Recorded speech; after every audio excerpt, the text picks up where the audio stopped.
ವ್ಯಾಪಾರಸ್ಥರುಗಳಿಗೆ ನಾವು ಒಂದು ಎಚ್ಚರಿಕೆ ಕೊಡ್ತೀನಿ. ನೀವು ನಮ್ಮ ರಾಜ್ಯಕ್ಕೆ ಬಂದಿದ್ದು ಅತಿಥಿಯಾಗಿಯೇ ಇರಬೇಕು.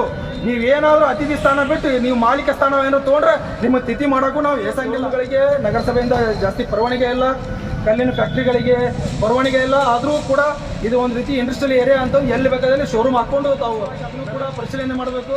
ಅಂತ ಪರವಾನಿಗೆ ಇಲ್ಲಾರ್ದಂಥ ಶೋರೂಮ್ಗಳನ್ನು ಯಾವುದೋ ತದ ತಕ್ಷಣ ಅದನ್ನು ಅವರು ಕೊಟ್ಟಿರುವಂಥ ಪರವಾನಿಗೆ ಹಿಂಪಡಿಬೇಕು.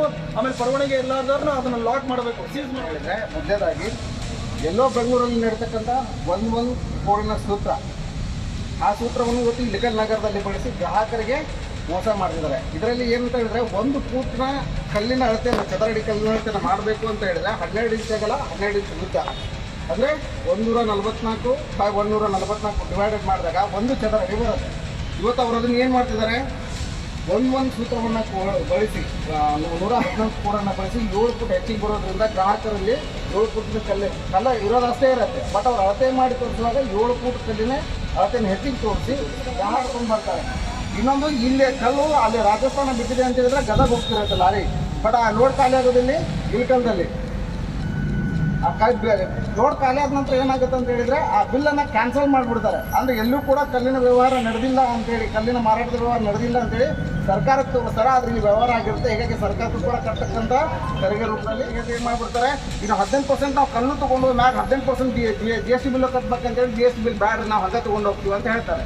ಹಿಂಗೆ ತೊಗೊಂಡು ಹೋಗುವಾಗ ಏನಾಗುತ್ತೆ ಅಂತ ಹೇಳಿದ್ರೆ, ಯಾರಾದರೂ ಪೊಲೀಸರು ಗಾಡಿ ಹಿಡಿದ್ರೆ ಅಲ್ಲಿ ಅವರು ಕೂಡ ದಂಡ ಕಟ್ಟಬೇಕು. ಒಟ್ಟಾರೆ ಏನಂತ ಹೇಳಿದ್ರೆ, ಇದಕ್ಕೆ ಇರಬೇಕಾದಂಥ ಸೇಲ್ ಟ್ಯಾಕ್ಸ್ ಆಫೀಸರು, ನಮ್ಮ ದುರ್ದೈವ ಅಂತ ಏನಂತ ಹೇಳಿದ್ರೆ, ಹುನಗುಂದ ಇಲ್ಕಲ್ ತಾಲೂಕು ನಡುವೆ ಒಬ್ಬ ಸೇಲ್ ಟ್ಯಾಕ್ಸ್ ಆಫೀಸರ್ ಕೂಡ ಇಲ್ಲಿಲ್ಲ. ವೇದಿಕೆಯ ಹುನಗುಂದ ತಾಲೂಕು ಅಧ್ಯಕ್ಷರಾದಂತಹ ರೋಹಿತ್ ಬಾರ್ಕೇರ್ ಅವರೇ, ಹಾಗೆ ಇಲ್ಕಲ್ ನಗರ ಘಟಕದ ಅಧ್ಯಕ್ಷರಾದಂತಹ ಅಶೋಕ್ ಪೂಜಾರಿ ಅವರೇ, ಹಾಗೂ ಈ ತಾಲೂಕಿನ ಪ್ರಧಾನ ಕಾರ್ಯದರ್ಶಿಗಳಾದಂತಹ ಸಲೀಂ ಜರ್ದಾರಿ ಅವರೇ, ಸಂಗಮ್ಕರ್ ಅವರೇ, ಹಾಗೂ ನನ್ನ ಕರ್ನಾಟಕ ರಕ್ಷಣಾ ವೇದಿಕೆಯ ಮಹಿಳಾ ಕಾರ್ಯಕರ್ತರೇ, ಹಾಗೂ ಎಲ್ಲ ಪದಾಧಿಕಾರಿಗಳೇ, ಇವತ್ತು ಈ ಹೋರಾಟ ಕೇವಲ ರಕ್ಷಣಾ ವೇದಿಕೆಗೆ ಮಾತ್ರ ಸೀಮಿತವಾದಂಥ ಹೋರಾಟ ಅಲ್ಲ. ಯಾಕಂದರೆ ಇವತ್ತು ಈ ಹೋರಾಟ ಪ್ರತಿಯೊಬ್ಬ ಜನಸಾಮಾನ್ಯರಿಗೂ ಮುಟ್ಟಬೇಕಾದಂಥ ಹೋರಾಟ, ಪ್ರತಿಯೊಬ್ಬರು ಹೋರಾಟ ಮಾಡಲೇಬೇಕಾದಂಥ ಹೋರಾಟ ಇದು. ಇವತ್ತು ಎಲ್ಲ ಕಡೆ ನಾವು ನೋಡ್ಬೋದು, ಭ್ರಷ್ಟಾಚಾರ ಅಂತೂ ಇಡೀ ರಾಜ್ಯದಲ್ಲೇ ತುಂಬಿ ತುಳ್ಕೋತಿದೆ. ಅದಕ್ಕಂತೂ ಎರಡನೇ ಮಾತಿಲ್ಲ. ನಾವೇನು ಕಮ್ಮಿ ಅಂತಂದು ಕಲ್ಲಿನ ಶೋರೂಮಿನ ಮಾಲೀಕರು ಮತ್ತು ಒಂದಿಷ್ಟು ಫ್ಯಾಕ್ಟ್ರಿ ಮಾಲೀಕರು, ನಾವು ರಾಜಕಾರಣಿಗಳಿಂದ ಏನು ಕಮ್ಮಿ ಇಲ್ಲ. ನಾವು ಮೋಸ ಮಾಡಿದ್ರಾಗ ಎತ್ತಿದ ಕೈ ಅಂತಂದು ಅವರು ಕೂಡ ಮೋಸ ಮಾಡ್ತಾ ಇದ್ದಾರೆ. ಅದರಲ್ಲಿ ಮುಖ್ಯವಾಗಿ ಶೋರೂಮ್ಗಳು, ಕಲ್ಲು ಮಾರಾಟ ಮತ್ತು ಪ್ರದರ್ಶನ ಶೋರೂಮ್ಗಳು, ಅಂದರೆ ಕಲ್ಲು ಏನು ಕೊಡ್ತಾರೋ ಶೋರೂಮ್ನ ಮಾಲೀಕರು ಒಂದಿಷ್ಟು ಸೂತ್ರದ ಪ್ರಕಾರ ಜನಗಳಿಗೆ ಮೋಸ ಮಾಡ್ತಾ ಇರುವಂಥದ್ದು ಇತ್ತೀಚೆಗೆ. ವ್ಯಾಪಾರಸ್ಥರುಗಳಿಗೆ ನಾವು ಒಂದು ಎಚ್ಚರಿಕೆ ಕೊಡ್ತೀನಿ. ನೀವು ನಮ್ಮ ರಾಜ್ಯಕ್ಕೆ ಬಂದಿದ್ದು ಅತಿಥಿಯಾಗಿಯೇ ಇರಬೇಕು. ನೀವೇನಾದರೂ ಅತಿಥಿ ಸ್ಥಾನ ಬಿಟ್ಟು ನೀವು ಮಾಲೀಕ ಸ್ಥಾನ ಏನಾದ್ರು ತೊಗೊಂಡ್ರೆ ನಿಮ್ಮ ತಿಥಿ ಮಾಡೋಕ್ಕೂ ನಾವು ಏಸಂಗಿಲ್ಲ. ಅದಕ್ಕೆ ನಿಮಗೆ ನಾನು ಹೇಳ್ತಾ ಇದ್ದೀನಿ. ಆಮೇಲೆ ಇನ್ನೊಂದು ಮುಖ್ಯವಾದ ವಿಷಯನ ಹೇಳಬೇಕು. ಕೆಲವೊಂದಿಷ್ಟು ನಾನು ನಗರಸಭೆಗೆ ಒಂದು ಪ್ರಶ್ನೆ ಮಾಡೋಕ್ಕೆ ಕೇಳ್ತಾ ಇದ್ದೀನಿ. ಕೆಲವೊಂದಿಷ್ಟು ಮಳಿಗೆಗಳಿಗೆ, ಕೆಲವೊಂದಿಷ್ಟು ಫ್ಯಾಕ್ಟ್ರಿಗಳಿಗೆ ಯಾರೂ ಕೂಡ ಯಾವ ರೀತಿ ಪರ್ಮಿಷನ್ ಕೊಟ್ಟಿದ್ದಾರೆ, ಯಾವ ರೀತಿ ಪರವಾನಿಗೆ ಕೊಟ್ಟಿದ್ದಾರೆ ಅನ್ನೋದು ನಾನು ಕೇಳಬೇಕಾಗಿದೆ. ಕೆಲವೊಂದಿಷ್ಟು ಶೋರೂಮ್ಗಳಿಗೆ ನಗರಸಭೆಯಿಂದ ಜಾಸ್ತಿ ಪರವಾನಿಗೆ ಇಲ್ಲ, ಕಲ್ಲಿನ ಫ್ಯಾಕ್ಟ್ರಿಗಳಿಗೆ ಪರವಾನಿಗೆ ಇಲ್ಲ. ಆದರೂ ಕೂಡ ಇದು ಒಂದು ರೀತಿ ಇಂಡಸ್ಟ್ರಿಯಲ್ ಏರಿಯಾ ಅಂತ ಎಲ್ಲಿ ಬೇಕಾದಲ್ಲಿ ಶೋರೂಮ್ ಹಾಕ್ಕೊಂಡು ತಾವು ಮೆರೆದಾಡಾಕೋತಾರೆ. ಆ ಪರವಾನಿಗೆನೂ ಕೂಡ ನಾನು ನಗರಸಭೆ ಆಯುಕ್ತರಲ್ಲಿ ನಾನು ಕೇಳ್ತಾ ಇದ್ದೀನಿ. ಅದರ ಕೂಲಂಕುಷವಾಗಿ ಅದನ್ನು ಕೂಡ ಪರಿಶೀಲನೆ ಮಾಡಬೇಕು. ಅಂಥ ಪರವಾನಿಗೆ ಇರಲಾರ್ದಂಥ ಶೋರೂಮ್ಗಳನ್ನು ಯಾವುದೋ ತದ ತಕ್ಷಣ ಅದನ್ನು ಅವರು ಕೊಟ್ಟಿರುವಂಥ ಪರವಾನಿಗೆ ಹಿಂಪಡಿಬೇಕು. ಆಮೇಲೆ ಪರವಾನಿಗೆ ಇರಲಾರ್ದವ್ರನ್ನ ಅದನ್ನು ಲಾಕ್ ಮಾಡಬೇಕು, ಸೀಸ್ ಮಾಡಬೇಕು. ಆಮೇಲೆ ಎಲ್ಲದಕ್ಕಿಂತ ಹೆಚ್ಚಿಗೆ ನಾನು ಮಾಧ್ಯಮ ಮುಖಾಂತರ ನಾನು ಜನಗಳಿಗೆ ವಿನಂತಿ ಮಾಡ್ಕೊಳ್ತೇನೆಂದರೆ, ಈ ಸೂತ್ರದ ಆಧಾರ ಇದ್ದಲ್ಲಿ ಮಾತ್ರ ನೀವು ಕಲ್ಲನ್ನು ತೆಗೆದುಕೊಳ್ಳ್ರಿ. ಇಲ್ಲ ಅಂದರೆ ನೀವು ಮೋಸ ಹೋಗೋದು ಮಾತ್ರ ಕಠಿಣ. ಇದೇ ಅಂತ ಫಿಕ್ಸು.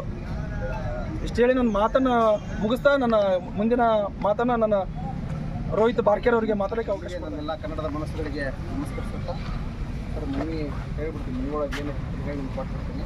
ಈಗಾಗಲೇ ನಾವು ಈ ಮನವಿಯನ್ನು ನಿಮಗೆ ಸಲ್ಲಿಸಿದ್ವಿ. ಈ ಮನವಿ ಮುಖಾಂತರ ತಾವು ಕೂಡ ಜಿಲ್ಲಾಧಿಕಾರಿಗಳಿಗೆ ಕಳಿಸಿದ್ವಿ. ಅಲ್ಲಿಂದ ಹೊಳ್ಳಿ ಅವರು ಏನು ನಿಮಗೆ ಉತ್ತರ ಕೊಟ್ಟಿದ್ದಾರೆ ಎಂಬರ ಅನ್ನೋದು ಕೂಡ ಇನ್ನೂ ನಿಮಗೂ ಗೊತ್ತಿಲ್ಲ. ನಾವು ಏನು ಇಲ್ಲಿ ಬೇಡಿಕೆ ಇಟ್ಟಿದ್ವಿ, ಆ ಬೇಡಿಕೆ ಬಗ್ಗೆ ಇನ್ನೂ ಕೂಡ ನಮಗೂ ಕೂಡ ನೀವು ತಿಳಿಸಿಲ್ಲ. ಉದ್ದೇಶ ಇಷ್ಟೇ ಸರ್, ನಮ್ಮ ಇಳಕಲ್ ನಗರ ಇವತ್ತು ರಾಜ್ಯದಲ್ಲಿ ದೇಶದಲ್ಲಿ ಸೀರೆಗೆ ಹೇಗೆ ಹೆಸರಾಗಿದೆಯೋ ಅದೇ ರೀತಿ ಕೂಡ ಕಲ್ಲಿಗೂ ಕೂಡ ಅಷ್ಟೇ ಹೆಸರಾಗಿದೆ.